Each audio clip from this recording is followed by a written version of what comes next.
I am constantly doing a bunch of little stuff to my Jeep all the time, but most of the time I just don't break out the camera for it. But today I've got 4 very quick and functional Jeep mods that I think you're really gonna enjoy.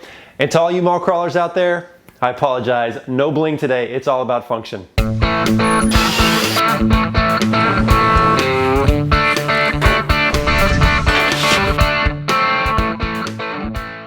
Welcome to TrailRecon, I'm Brad, and today I have broken out the camera because I want to share with you 4 very functional and hopefully quick installs that I'm going to be doing on the Jeep. And now, normally I would not film these things individually by themselves, but I'm finding more and more that when I post pictures on Instagram or I'm doing something on YouTube and you guys see something off on the side, that I'm getting a lot of questions about it. So I want to do a better job of sharing the small stuff with you guys. So today I'm going to batch these 4 things together and slap them on the Jeep, and you guys can tell me what you think down in the comments. Now, I know that there are a lot of non-Jeep owners that watch the channel, so thank you. I really appreciate the support.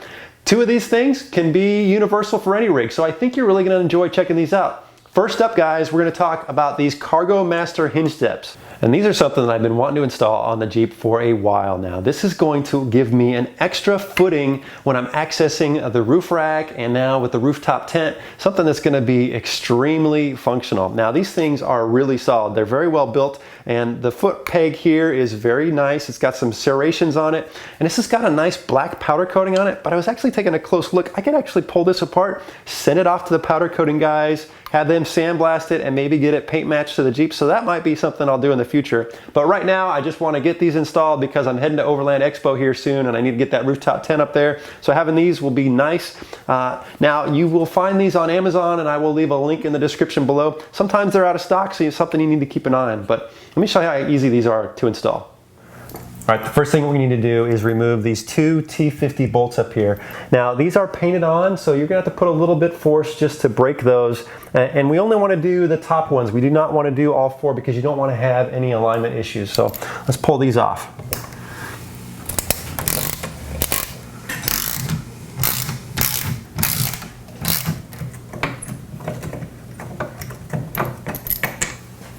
All right, with those top 2 hinge bolts removed, now we can go ahead and install the top portion of the hinge step. And it comes with a nice little rubber pad, so it's not gonna mar up the paint.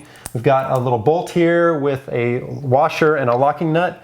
And we're just gonna slide that through the rubber piece and then just kind of hand tighten everything. You wanna take your time, do not cross thread anything here.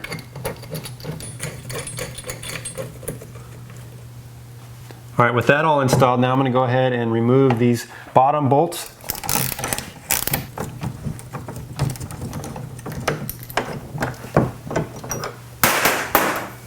With those 2 bottom bolts removed, now we can go ahead and install the base plate. And it also has a rubber pad here, and we've got a bolt with washers and locking nuts. It's got a hole in the bottom, which we're gonna put a bolt through, which is gonna attach these 2 together. So again, just wanna kind of hand tighten everything until we get all these bolts nice and lined up.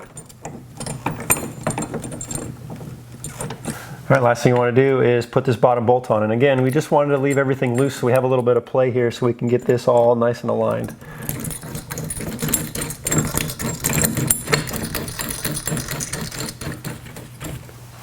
All right, with everything aligned and all 5 bolts are in, let's go ahead and start tightening everything down.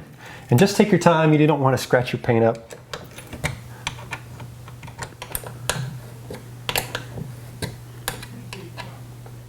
All right, that was a simple install, and man, this is gonna be so nice. I did go ahead and tighten the bolt holding the foot peg on just to kind of firm that up a little bit, but man, look at this. Now I can crawl up here, have that extra foot, no problem. How nice is that?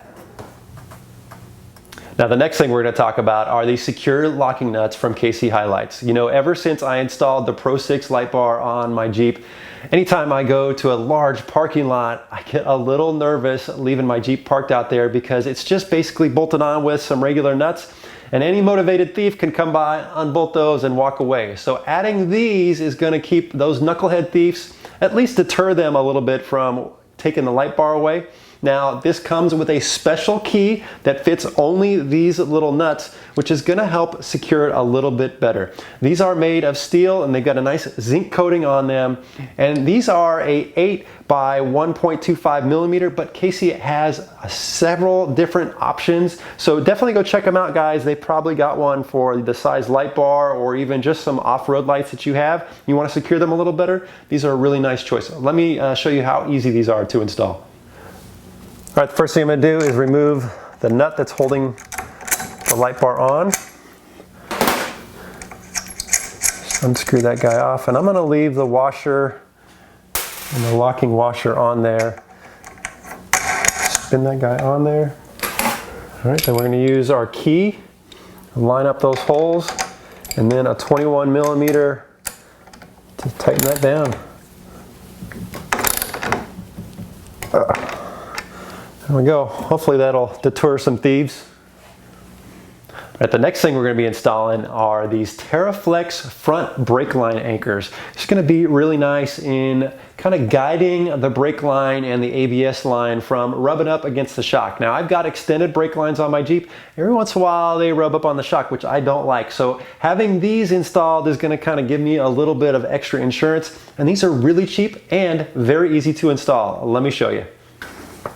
So I've got my extended brake line and my ABS line already zip tied together, and that just kind of keeps things nice and clean down here. You can see that my shock sticker has been rubbed up against, so I'm assuming that at full flex or full turn, every once in a while, the brake line is rubbing up there against the shock, and that's what we want to prevent. So what we're going to do is we're going to install this on the base of the shock bolt here. Just take that nut off, and then that's just going to hold that out and keep that from coming in. And on this, it's got two little holes. One hole is smaller for the ABS line, and then the brake line will go on there. So let's pull that 18 millimeter nut off there and get this installed.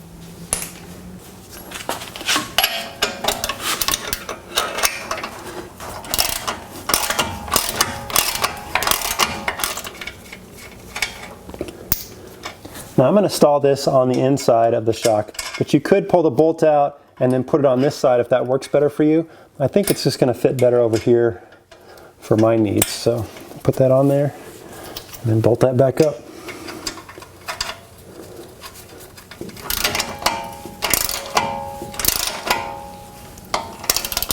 All right, so with the anchor all bolted in, kind of happy with where the angle is. Just going to feed that ABS line through the bottom there, and then the brake line through the top. And it's that simple. Just enough to keep that from rubbing up against the shock. Very nice. I'm very happy with how simple and functional that is. All right, and the last thing I want to share with you guys today is something, man, I have just been having a lot of fun with this little guy. This is 67 Designs Overland flashlight holder, and this thing is really cool and so extremely functional. It's got this really good suction cup on here, and I'm telling you, this thing has got a monster suction grip on it. It's got one of their carbon fiber arms, and then it's got this little flashlight holder on the end. Now, I was messing around with this just to see how many different things I could put this on that would actually be functional, and I came up with quite a few. I mean, obviously it's a very good map light, but I was throwing it on the fender to see if I could get the light down, like if I'm changing a tire in the dark, throwing it on the bumper, just, you know, if you needed to get underneath the Jeep and have a little extra light. But one way I think is a really cool way to use it is I slapped it on my tailgate table, and man, having that up there to cook or while I'm eating is going to be really cool. So I really like this little guy. I think it's very functional. I'll leave a link in the description, guys. 67 Designs, I really love all their stuff. I actually use their phone mount. I think it's a great product. So that's very cool. So this was a very productive morning. I'm glad I finally got all that stuff installed. You know, I'm leaving for Overland Expo West here in a couple days, and I just wanted to get all that stuff done. It's kind of been accumulating in the garage, preparing to do this video. And I'd like to know what you guys thought. Did you like this video of just doing a bunch of little things? Would you like more of this kind of stuff? Let me know in the comments below, guys. I read all the comments, and I always love hearing from you guys.